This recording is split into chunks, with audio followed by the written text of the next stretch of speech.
D'une certaine manière, avec ce portrait, en effet, on revient à la Révolution française.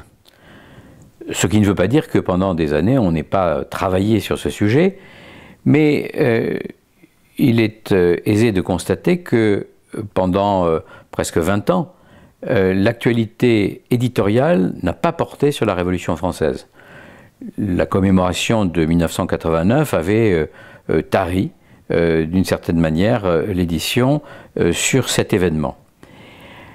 C'est quelque chose d'assez intéressant de voir qu'on revient à la Révolution française à partir d'un portrait, celui de Robespierre, et d'un portrait qui, comme le dit le titre, est un portrait croisé, c'est-à-dire un livre qui présente un débat, présente des angles d'attaque différents.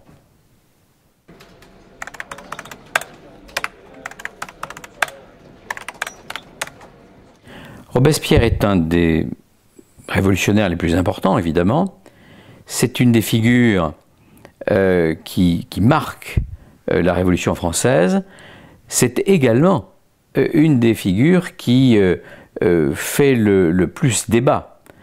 D'un côté, on a un certain nombre de turiféraires de Robespierre qui voient en lui la vertu incarnée, la vertu républicaine,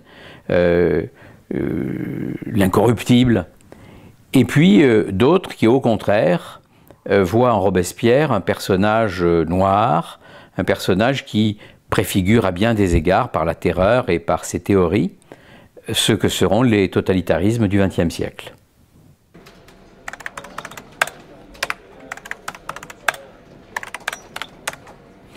Alors à travers ce personnage, effectivement, c'est un petit peu un portrait de la Révolution qui est en train de se dessiner, puisque les différents intervenants de ce livre, qui sont tous de grands spécialistes de la question, montrent, je crois qu'il y a une quinzaine de thèmes, à travers des thèmes qui sont les thèmes majeurs de la Révolution française, ce qu'a été cette révolution selon eux. Et avec ce que je disais tout à l'heure, des approches différentes, parfois contradictoires, si bien que on ne répond pas tout à fait à la demande de Marc Bloch, qui en son temps disait, bon, il y a un bon Robespierre, il y a un mauvais Robespierre, mais dites-moi vraiment qui était Robespierre. On ne répond pas véritablement à cette question parce que c'est un portrait justement en contraste, qui n'est ni une défense de Robespierre, ni une attaque contre lui. On essaie de faire la part des choses.